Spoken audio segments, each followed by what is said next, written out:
Alright, so welcome guys to another unboxing, and today we're gonna check the Haylou GT6. So this under $20, so similar in price range compared to the Haylou GT1, and maybe the GT1 Pro as well, so in the more budget space. And also this is a new design. You're getting that stem design here, and that's the first time that I'm seeing that for Haylou. So let's check this out. Of course, big thanks to Prime Goods and PH for sending this over. Links down below for their shop. Of course, you're getting that Haylou GT6 as well. Simple design and also premium sound.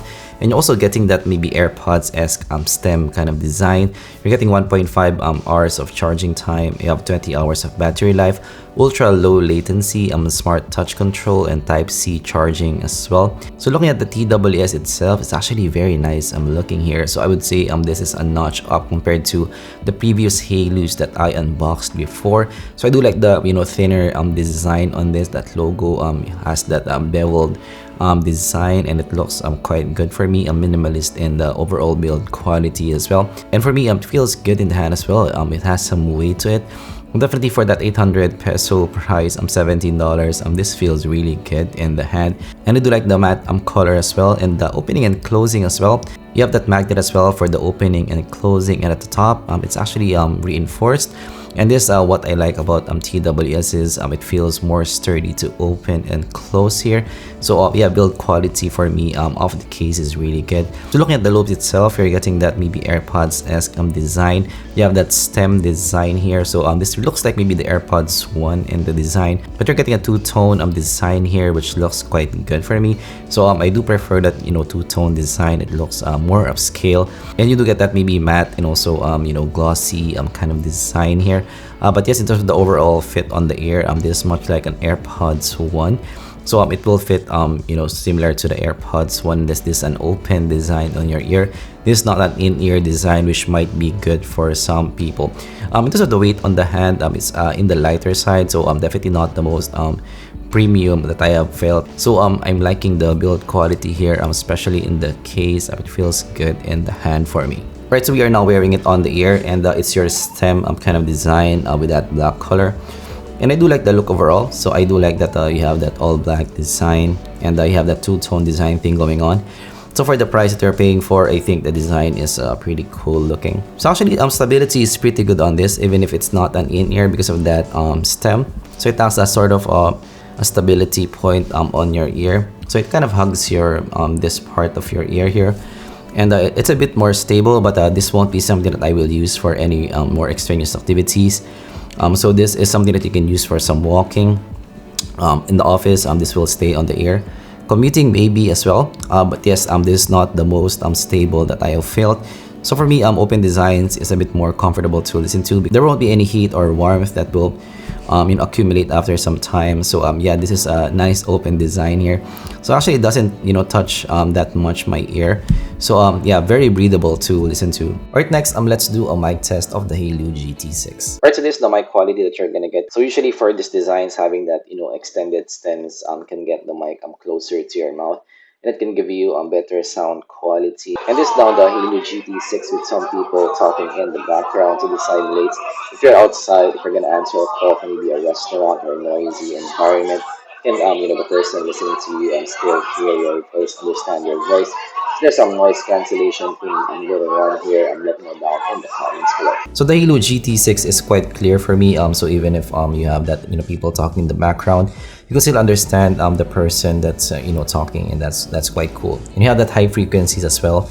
So for the price that you're paying for, the mic is pretty good for me. Now let's go to the actual latency test. Quality, especially in a studio environment, which is the better sounding one, or which is the sound that you prefer. And yeah, for the cheaper ones, is it already quality, especially in a studio environment, which is the better sounding one, or which is the sound that you prefer.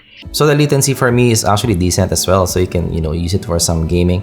It's not the fastest that I have reviewed, but for the price they're paying for, I think it's pretty good. Alright, so let's have a first listen in these. With some flashlight power limit. So there's no ceiling here, and it gives a different sound on the ear. It's more of an open sound. One advantage of that is we have a slightly bigger sound stage here, and you have an open sound on the ear, so it doesn't feel that it's a closed-in sound. It's also in the clean side of presentation as well, so it's not the smooth, bassy listen that you're getting with some in-ears. So that's one downside here. So there's not a lot of bass response here compared to your in-ear design. It's not the same in terms of the overall presentation. So if you're into bass, this might not be for you.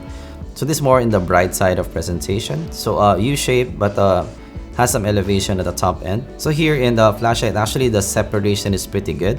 So it's in the clean side of presentation, and it's not that bassy as well. So one advantage is you're getting better separation overall. Let's try some Dream Theater Dark Eternal Night. Yeah, the vocal for me, I'm not that big of a fan of the vocal in Dark Eternal Night. It's a bit thin for my liking. So this is in the clean side overall in presentation, and yeah, it also transfers to the vocal region as well. So not the best vocal for me here. So I would say it's still clear to listen to. So if you're gonna do some maybe YouTube videos, this will be still okay for you. But yeah, this is the music listening. I would like fuller vocal, and this is a bit thin for my liking. And it's also recessed in the mix as well, so yes, it's a bright hue type of shape.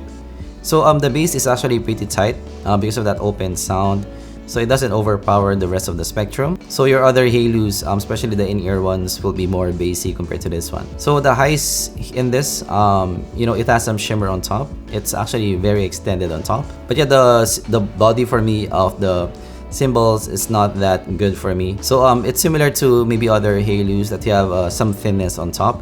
So it has that still as well. So I would say overall, compared to maybe your GT1s, compared to your GT1 Pros, those will be more bassy in terms of the overall presentation.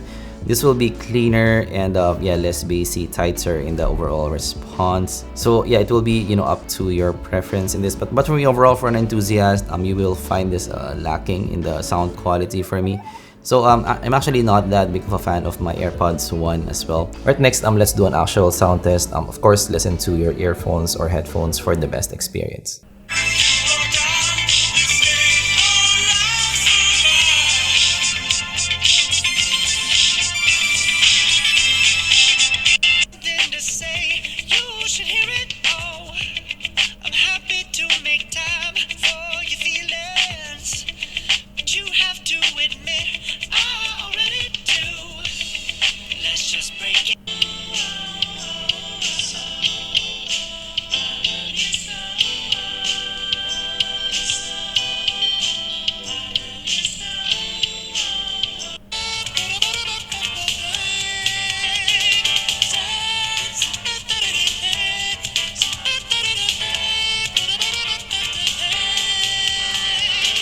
Right, so frankly, it's not easy to sound test this because it's an open design. It's not as easy as your in-ears, but that will give you an idea on how the sound quality is. Again, as I mentioned in my sound impressions, it's more in the brighter side of things. It's not your super bassy pair. Right, so let's try to close this thing. So for the Haylou GT6, so firstly, what I like about it is the build quality. So for me, under $20, this is one of the better build, if not the best build that I have unboxed here in the channel. Now my quality is actually pretty clear in this, so one of the more clear ones that I have heard.